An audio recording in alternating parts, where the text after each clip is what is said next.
The world is divided into two paths, the directors and the players, and you have felt this your entire life.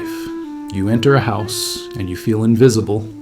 You see how some people gather attention without saying a single word. They get the opportunities, they get the love, they get the power, and you work harder. You try to be more naive. You try to be more competent, but they don't see you. You wonder why your talent isn't enough. You wonder why your goodness isn't rewarded. Here is the brutal truth that society is too modest to tell. Your power doesn't care about your intentions. It only cares about your leverage. You are trying to connect with powerful people as a friend. But powerful people don't need more friends. They need assets. They need full-length mirrors. They need guards. If you want to enter the environments where real decisions are made, you will need to kill that part of you that seeks approval.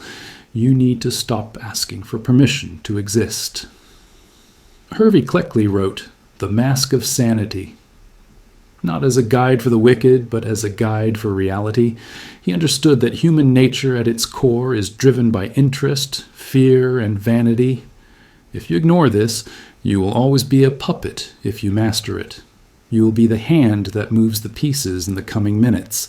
And we will expose the lies told to you about networking. You will discover Hervey Cleckley's 13 ruthless laws of connection. These are not tips. These are psychological knives.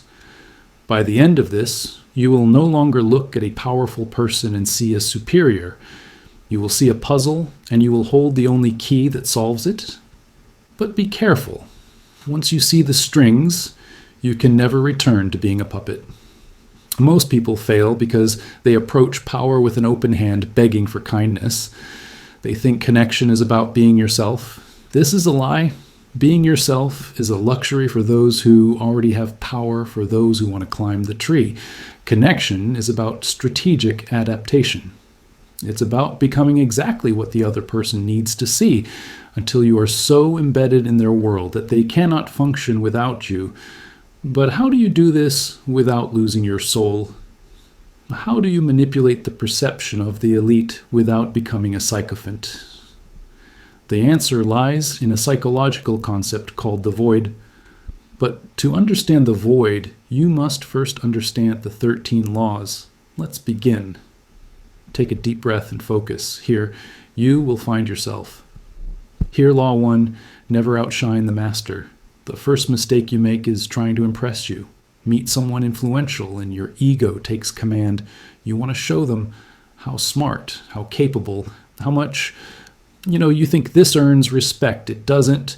It creates insecurity. Powerful people are usually the most fragile.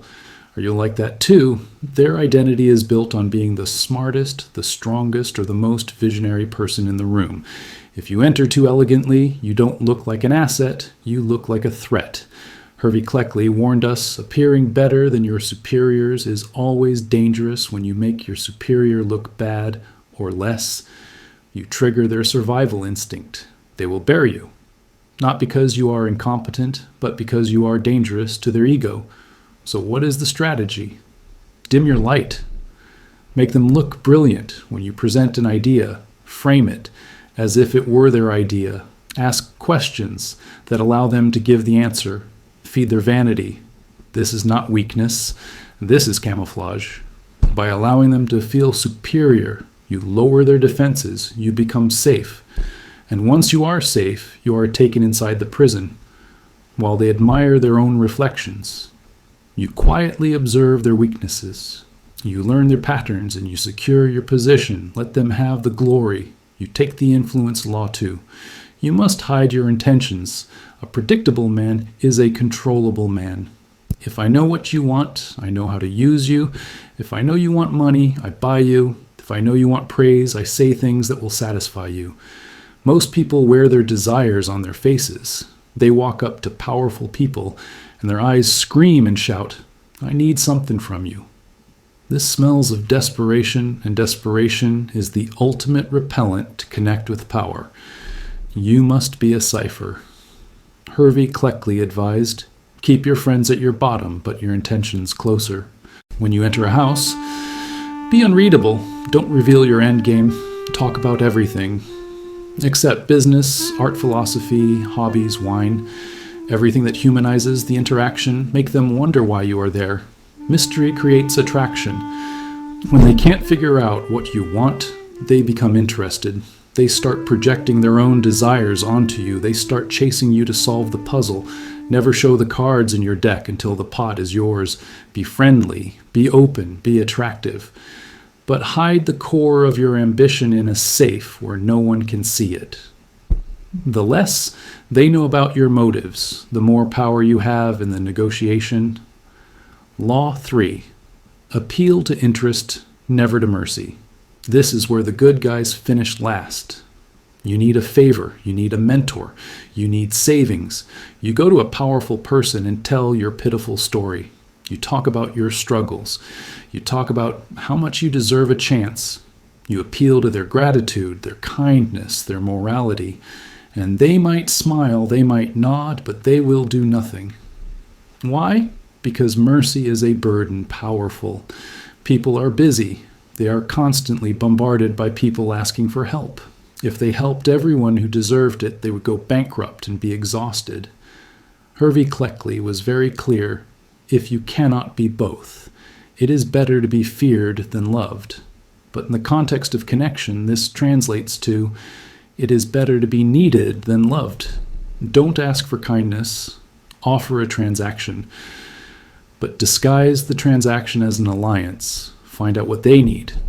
Do they have a rival they want to crush? Do they have a problem they cannot solve? Do they have a vanity project that is failing? Position yourself as the solution to their pain. When you talk to them, don't talk about your own needs. Talk about their interests. I see you are struggling with why. There is a way to change this. It will save you time. You are no longer homeless. You are a partner. Interest is the only language that is universally understood. Speak it fluently and windows will open law.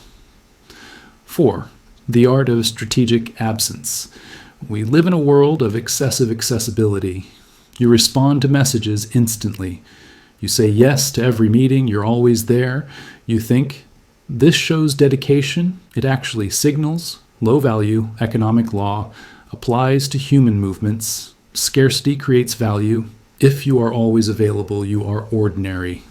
Ordinary things are ordinary, powerful people. Treat time with respect because time is the only resource they cannot buy, and they know this well. If you give your time freely, you are telling them you are worthless.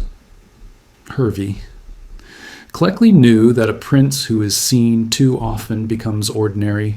You must learn to withdraw. Be warm when you're there. Be fully engaged, make them feel like the only person in the world, and then disappear. Don't answer the phone on the first ring. Don't be available for dessert next Thursday. Have a life, have a mission, have a schedule that doesn't revolve around them. This does 2 things. First, it proves you are a valuable person with other options. Second, it creates a Zeigarnik effect in their minds, an open loop. They start wondering where you are, what you're doing, who you are. With your absence takes up space in their minds. And when you return, your presence is seen as a reward, not an obligation. Use absence to fuel the fires of respect. Law 5, the mirror of Narcissus. Everyone is in love with themselves. Even the most respectful seeming leaders, secretly obsessed with their own worldview. They want to be understood. They want their reality validated. Most people try to connect by talking about themselves. I did this. I think this is vocal to connect with power. You must be a mirror, reflect their image back to them, but slightly enhanced. If they are aggressive and speak fast, you also increase your speaking speed, adopt their posture. If they are slow and thoughtful, you also slow down. Be thoughtful, match their breathing, match their vocabulary. If they use war metaphors, you also use war metaphors. If they use love metaphors, you also use love metaphors. This is not just imitation, it is neurological synchronization. When you effectively mirror someone, their subconscious thoughts label you as the same. He is like me, therefore I can trust him. Therefore, he is smart. You are bypassing their logical brain and speaking directly to their reptilian brain. People don't want to be challenged. They want to be validated, be the validation of their brilliance. When they look at you, let them see the best version of themselves. Looking back, they will become addicted to your presence because you make them feel understood in a way no one else does. Law, 6 be the gatekeeper of information in the old world. Land was power in the modern world. Information is power, but not just any information secret. Information, powerful people are often isolated. They are surrounded by sycophants who tell them what they want to hear. They are hungry for the truth, hungry for the pulse of the street. If you can be the person who brings them valuable, unfiltered intelligence, you become indispensable. You become their mouth and ears. Did you hear what the rival is planning? I found a flaw in the system that no one told you about. There is a shift in the market that you have to see. Don't be gossip. Be an intellectual spy. Make information that protects them or gives them an advantage exclusive when you trade in secrets. You elevate your status. You are no longer an outsider. You are a conspirator, and there is no bond stronger than the bond between co-conspirators. But a warning, never reveal all your wants. Maintain your monopoly on your information supply. If they can get the information without you, they don't need. You don't forget this. Keep the source hidden. Deliver the fruit law. 7. The law of the useful enemy. Nothing binds 2 people together faster than a common enemy. Sociologists call this out-group bias. We like people who hate the things we hate. If you want to connect with a powerful person, find out what they hate. Do they hate inefficiency? Do they hate judgment? Do they hate a specific rival philosophy? Do they hate the status quo? Align yourself with that hatred. Validate their frustrations. I can't believe how mediocre the industry has become. Exactly what you said. When you validate their enemies, you validate their struggle, you validate their heroism. You are saying, I see the lion, you are fighting. And here I am to give you the weapon. Be careful not to be purely negative. It must be righteous indignation. We are the few sane ones in a world of madness. This creates a cult-like dynamic between the two of you. Us against the world, and in the trenches of that imaginary war, deep loyalty is forged. Law, 8 play to their fantasy. Hervey Cleckley knew that people don't live in reality. They think they do. They live in the fantasies of who they should be.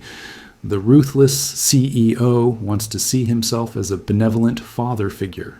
The chaotic artist wants to see herself as a disciplined visionary. The insecure politician wants to see himself as a savior. Your job is to identify their fantasy and play the supporting role. If they want to be the wise teacher, you become the eager student.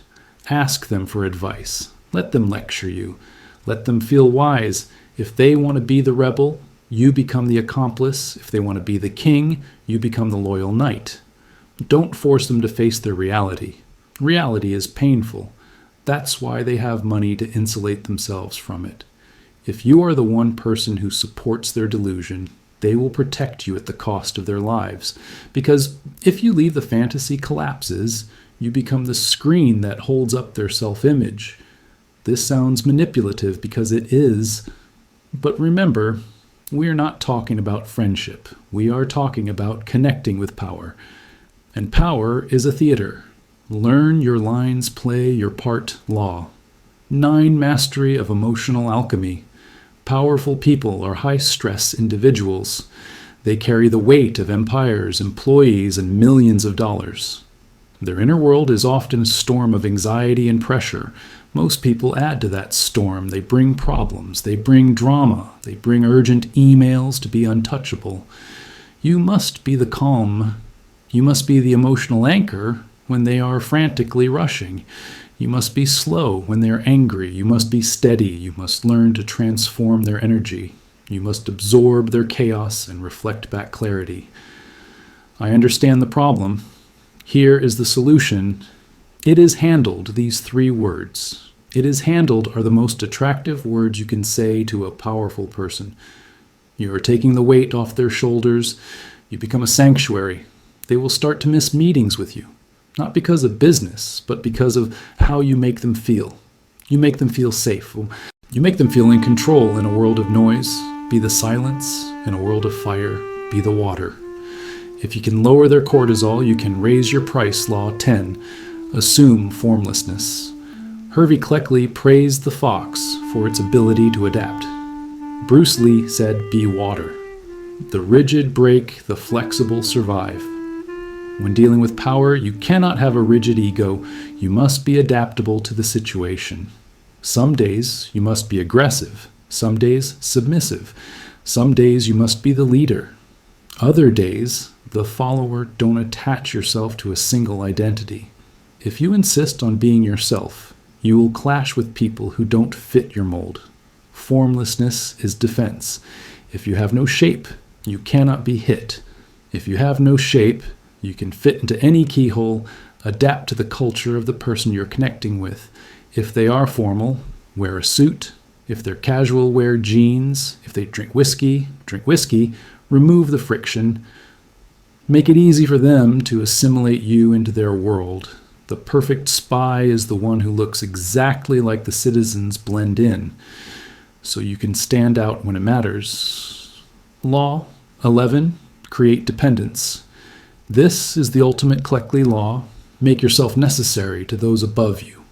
If you can be replaced with a LinkedIn job posting, you are not safe. You need to weave yourself into the fabric of their success.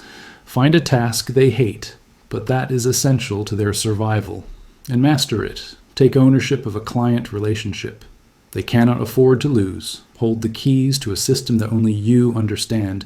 Be the bridge between them and something they want. If you are the bridge, they cannot catch. You don't teach them how to do what you do. Keep the skill esoteric. The more they trust you for their minds, the more power you have in networking. Independence is a myth. The goal is mutual circulation. You want them to wake up at 3 in the morning and think, God, what would I do if your name left? When you achieve that thought, in their mind you have won. You can ask for a raise. You can ask for partnership. Because you are no longer an employee. You are an organ, and you don't cut out your own heart law. 12. Control the options. The most powerful person in the room is not the one shouting orders. It is the one who wrote the menu. When you present options to a powerful person, don't give them infinite options. This causes decision fatigue. Make the options exclusive. We can do B. This risks C. Or we can do A. This gains Y. Frame the options so that the option you want them to choose is the only logical option. This is the illusion of control. You let them make the decision so they feel like the king, but you built the road they are walking on. Hervey Cleckley advised a wise prince should rely on what is in his own control, not on what is in the control of others, by controlling the framework of the conversation. You control the outcome. Never ask open-ended questions like, what do you want to do? This is laziness. Say, here are the 3 paths. I recommend. The second path is the strongest. What is your command? You're doing the thinking. They are doing the approving. You are the architect. They are the signer law. 13. Radical autonomy. And here we arrive at the most important final law, the paradox that makes all the other laws work to connect with powerful people. You must not need them. If your soul depends on their approval, they will smell it. They will smell the hunger, and they will treat you like a fan. True power recognizes true power. You must cultivate a sense of radical autonomy. You must have your own kingdom. Even if it is small, you must have your own code, your own vision. You must be willing to walk away from the deal. The person willing to walk away holds all the leverage when you sit across from a billionaire. You must know to your marrow that you will be fine without them. You are not coming to take you, or coming to trade. This energy shift changes everything. Your voice drops an octave. Your eye contact lasts a second longer. You stop fidgeting. You become solid, and this solidity is magnetic, powerful. People are lonely. because everyone around them is fluid, bending to their will when they encounter someone solid, someone who respects them but does not worship them. They are fascinated. Be the rock. Be the sovereign of your own mind. Connect from a place of wholeness, not from a place of lack. Take a breath. Let these laws settle in. I know what you are thinking. This sounds cold. This sounds calculated. This sounds manipulative. It is. But look around you. Look at the world you live in. Look at the structures of your company, your government, your society. Do you think these were built on hugs and transparency, or were they built on strategy, leverage, and understanding human nature? You have a choice. You can remain innocent. You can cling to the idea that the world should be fair. You can stay in the passenger seat complaining about the driver, or you can grab the steering wheel. Hervey Cleckley was not evil, he was honest. He looked into the abyss of human behavior and did not blink. He saw that we are driven by fears, by ego, by the need for security to use. These laws is not to abuse people. It is to understand them better than they understand themselves. It is to speak to their shadows, not just their masks. When you apply these laws, the dynamic changes instantly. You stop being invisible. You stop looking for a savior, and you become the strategist.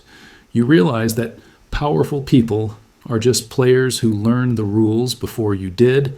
They are waiting for someone real to walk through the door, someone who understands the game, and that person is you. The 13 laws are not chains. They are keys, but holding the keys is useless if you don't have the discipline to turn the lock.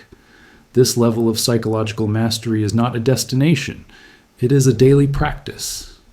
The world is designed to put you back to sleep, to make you compliant, to make you a pawn.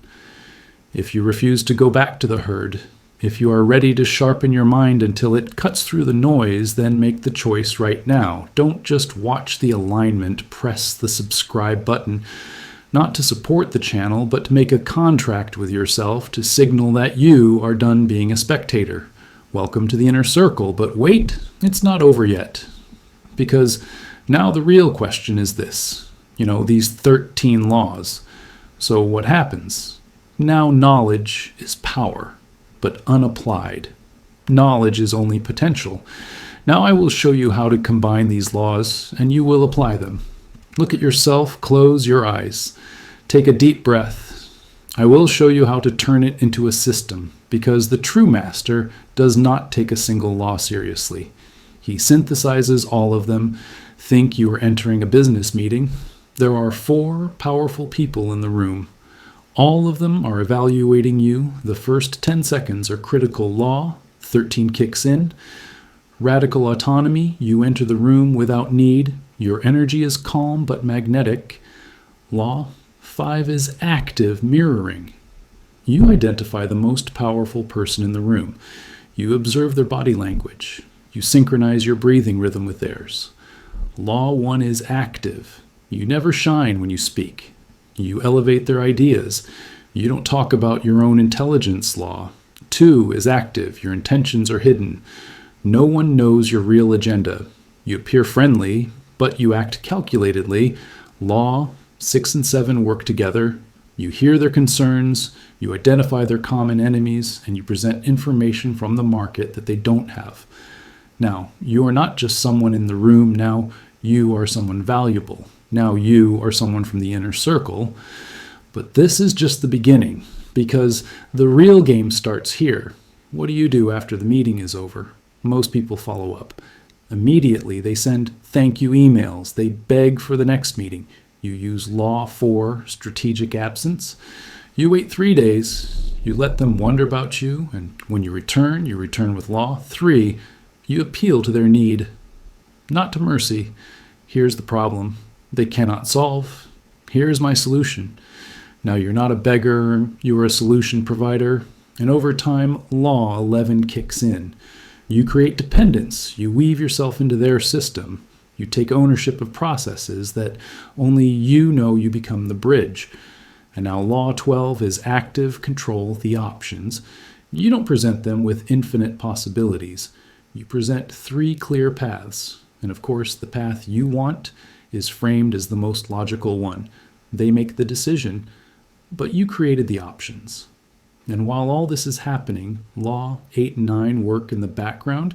You play to their fantasy. You support their stories about themselves, and you become the emotional alchemist. You absorb their chaos and reflect back. Calm, you're no longer an employee. You are no longer a vendor. You are a sanctuary. You are indispensable. You are an organ. This is how the 13 laws work together. This is how they create a system. But here is the critical point. These laws are not just for powerful people. They apply to every relationship with your boss, with your spouse, with your clients, with your partners. Human psychology is the same everywhere. Egos are the same everywhere. Fears are the same everywhere. And the person who understands these laws has an advantage in every field. But a warning, great responsibility comes with these laws, because now you know how it is done. You know how to connect, how to influence, how to persuade, and what you do with this knowledge defines your character. Will you use it for manipulation just to take, or will you use it to create real value, to build mutually beneficial relationships? Because here is the ultimate truth. The most powerful relationships are the ones where both sides win. Parasites win in the short term, but lose in the long term. Symbiotics win in both directions. Hervey Cleckley understood this power does not exist in a vacuum. It exists in sincerity.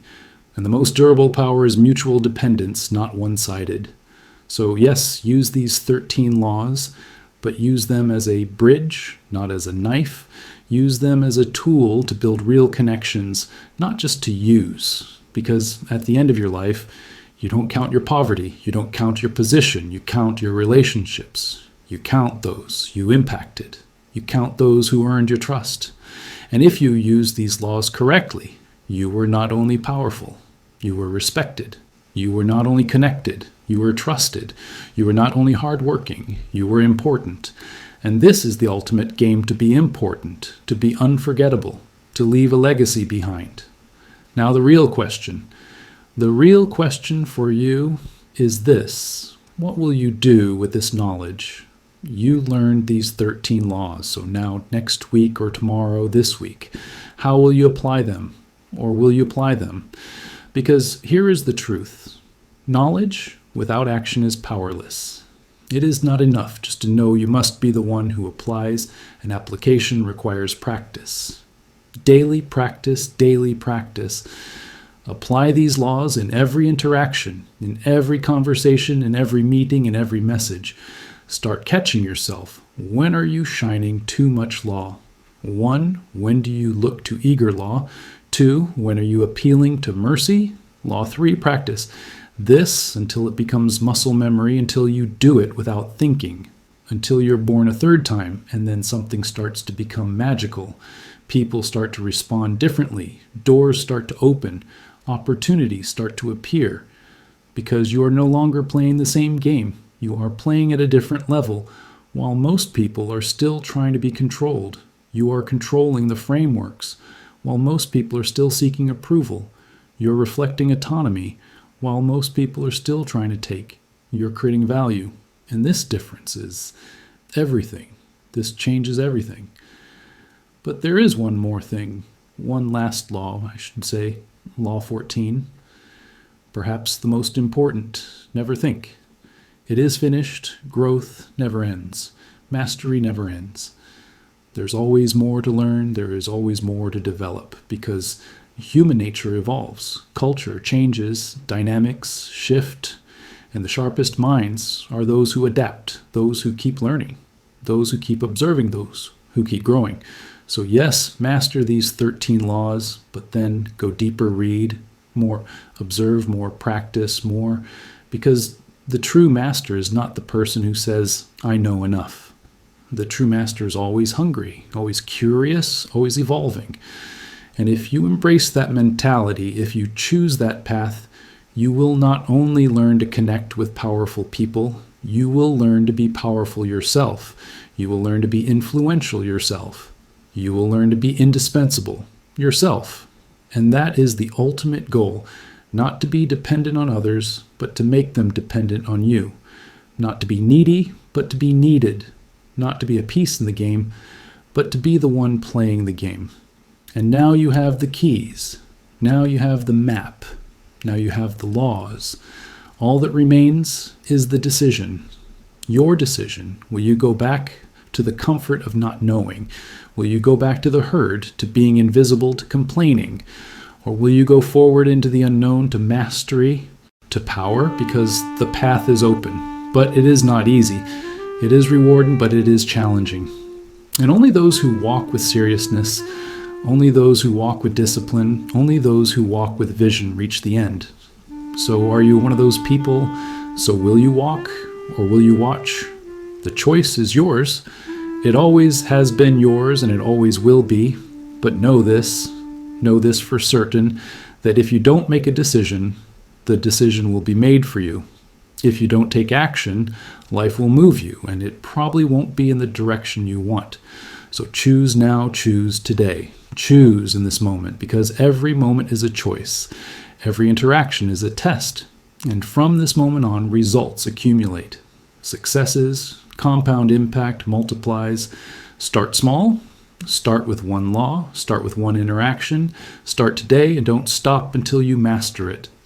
Until you are born a second time. Until it becomes your identity, because then you are no longer role-playing, then you are no longer imitating. Then you are becoming the person you want to be, powerful, connected, effective. And all of this is possible. All of it is possible for you.